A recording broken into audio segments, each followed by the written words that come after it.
Masih ingat Betharia Sonata? Sosok Betharia Sonata tentu masih melekat di ingatan era 90-an. Di era 80 hingga 90-an, hanya satu nama yang mampu membuat jutaan pendengar larut dalam luka, yaitu Betharia Sonata.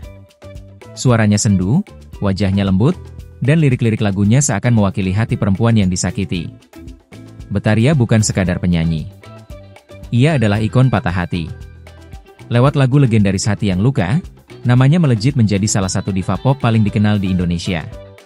Album-albumnya laris di pasaran, bahkan hingga Malaysia dan Singapura. Ia menjadi penyanyi wajib di setiap kaset nostalgia dan acara tangis-tangisan tahun 90-an. Namun, tak hanya di panggung musik, Betharia juga sempat mencicipi dunia film. Wajahnya muncul dalam sejumlah judul layar lebar dan FTV, memperkuat posisinya sebagai figur publik yang komplet, penyanyi, aktris, sekaligus simbol ketabahan perempuan Indonesia. Di balik gemerlap karirnya, Betharia Sonata pernah mengalami luka nyata dalam rumah tangga.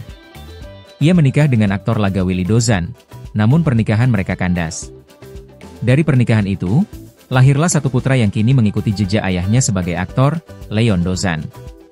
Lama tak terdengar, publik dikejutkan dengan kabar Betharia yang sempat mengalami stroke ringan. Kondisinya sempat melemah, namun berkat tekad kuat dan dukungan keluarga, ia berhasil bangkit dan menjalani pemulihan. Tak butuh waktu lama, Betharia kembali berdiri di atas panggung, membawakan lagu-lagu lawasnya yang masih melekat di hati penggemar. Saat ini, Betharia tampil lebih tenang dan religius. Ia jarang muncul di televisi, namun aktif dalam acara-acara sosial dan musik nostalgia. Penampilannya kini sederhana, namun tetap memancarkan aura diva sejati.